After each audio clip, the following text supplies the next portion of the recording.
Aim என்ன என்கிட்ட சின்ன வயசுல வந்து கேட்டிருந்தீங்கன்னா, எனக்கு விவரம் தெரிஞ்ச வயசுலேருந்து நான் டாக்டர் ஆகணுன்றது மட்டும் தான் சொல்லிட்டு இருந்திருக்கேன். ஆனா, இப்போ என்கிட்ட கேட்டா நான் என்ன சொல்லுவேன்னு தெரியுமா? வாங்க இந்த வீடியோல பார்க்கலாம். நான் உங்க Kavin, final year MBBS from government medical college, Chennai. Follow and subscribe the curly medic for more medical college vlogs. பல்ல விளக்கிட்டு ஒரு காஃபியை போட்டவொடனே என்னோட பவல் மூமெண்ட்ஸ் இன்க்ரீஸ் ஆக ஆரம்பிச்சிச்சு. எர்ரா தம்பி வண்டியா அப்படின்னு நேரா மார்னிங் லோன் முடிக்கிறதுக்காக ரெஸ்ட் ரூம் போயிட்டேன். தென் அதை முடிச்சுட்டு சாப்பிட போயிட்டேன். இன்னைக்கு நான் என்னென்ன பண்ணோம் அப்படின்றத ஒரு செக்லிஸ்ட் போட்டு வச்சிட்டேன். ரூம் கிளீனிங் வேலை இருந்துச்சு, அதையும் முடிச்சிட்டேன். தாட் ஆஃப் த டேக்கு வருவோமா? நான் டாக்டர் படிக்கிறதுக்காக மெடிக்கல் காலேஜ்குள்ள என்டர் ஆயிட்டேன். இப்போ என்னோட எய்ம் என்னன்னு கேட்டிங்கன்னா, ஐ வாண்ட் பி ரிச். அதுக்காக நான் காசை மட்டும் தான் பார்ப்பேன் அப்படின்னு இல்லை, எனக்கும் ஹியூமனிட்டி இருக்குது. ரிச் ஆகணும். எந்த அளவுக்குனா, என்னோட அப்பா அம்மா என்னோட ஃபேமிலி மெம்பர்ஸ் இதை கேட்குறாங்கன்னா அதை யோசிக்காமல் ஒரு ½ அன் ஹவர்க்குள்ளார என்னால் வாங்கி தர முடியும் அப்படின்ற அளவுக்கு நான் ரிச் ஆகணும். That is enough. எங்கள் டீமுக்கு இன்றைக்கி மேட்ச் இருந்துச்சு. நானும் இளங்கதிரனும் அதை பார்த்துட்டு இருந்தோம். பசங்க நல்லா விளையாடிட்டு இருந்தானுங்க. எப்பயும் போல் முழுசாக தெரியாத கிரிக்கெட்டை எனக்கு தெரியும் அப்படின்ற நம்பிக்கையில் அங்கே போய் ஆடிட்டு இருந்தேன்.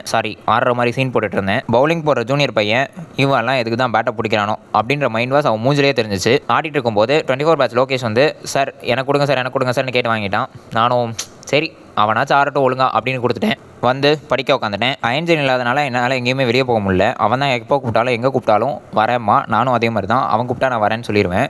என் ஜூனியர் அருணீஷை கூப்பிட்டு டீ குடிக்க போயிட்டேன். வந்து மீண்டும் படிச்சுட்டு மெஸ்ஸில் பரோட்டா சாப்பிட உட்காந்துட்டேன். ஓஎம்சி டவரு, கம்மியாக சாப்பிடுங்க சுகரு, இல்லைனா ஆகிடும் தவறு. இந்த டைலாக் உங்களுக்கு பிடிச்சிருந்தா கீழே கமெண்ட் பண்ணுங்கள். கிரிஞ்சாக இருக்குன்னா சொல்லுங்கள். ஏதாச்சும் ஒன்று கமெண்ட் பண்ணி தொலைங்கடா. எடிட்டிங்கை முடிச்சுட்டு இந்த நாளாக முடிச்சிட்டேன். டாட்டா பாய்.